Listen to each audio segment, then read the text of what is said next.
Welcome to Cosmo's Quilt Bag and happy Pride, gay people on the internet. In celebration, this episode is going to be longer than usual as we'll be taking a look back at the legacy that reverberates through our community, the reason for the season, the Stonewall Inn riots.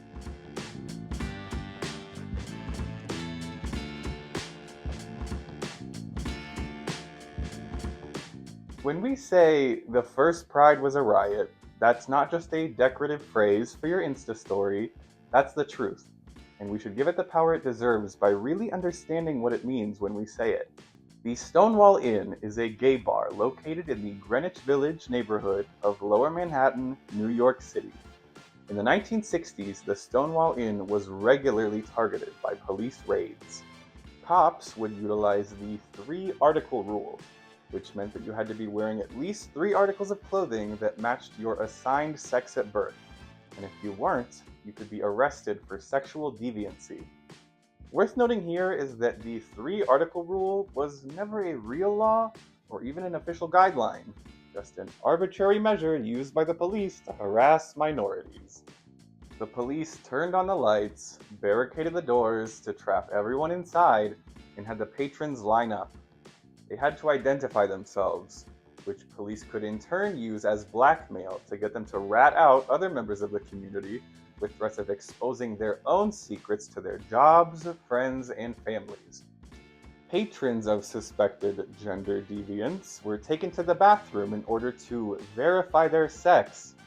Sound familiar? And anyone found in violation would be arrested.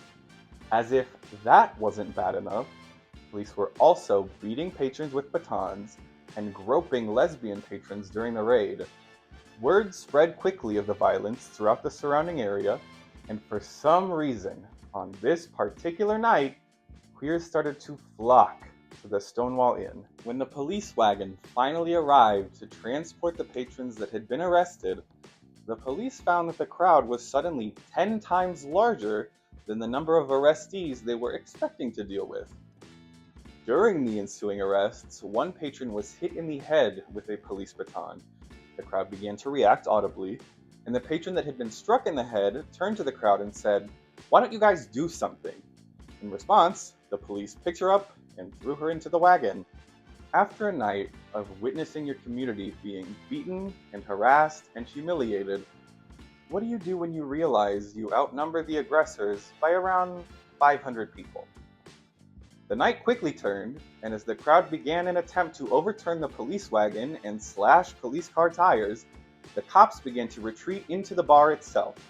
This is when the iconic bricks thrown shatter the bar windows, a moment that has become nothing short of queer folklore. The inside of the bar eventually caught fire, though it is unclear if that was set by a rioter or intentionally by police as retaliation. Eventually, as the crowd continued to grow wilder, the police presence was driven out almost entirely. The crowd remained on Christopher Street in some capacity through the next few days, refusing to hide, being visibly queer in the daylight for the first time in many cases, holding hands, kissing, and being themselves out in the open. In the chaos of the riots, many choose to leave, fearing the social retaliation that being seen leaving a raided gay bar could come with. As I mentioned earlier, you could lose your job or even your family if your picture appeared in the paper. In turn, the riots were spearheaded by homeless queer people of color, and gender nonconformists, that being effeminate men, butch women, drag performers, and trans people. These were the members of our community that were no stranger to the brutality of the state. Those that these laws were written to target in the first place.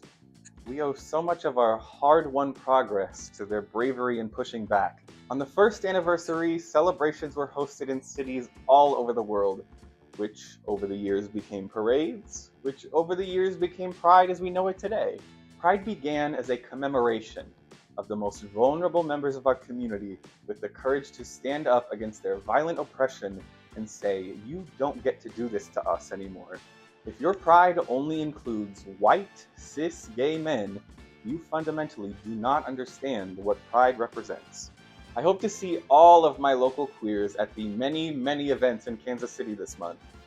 If you see me, please say hello and tell me who you'd like to see me cover on this series someday. Until next time.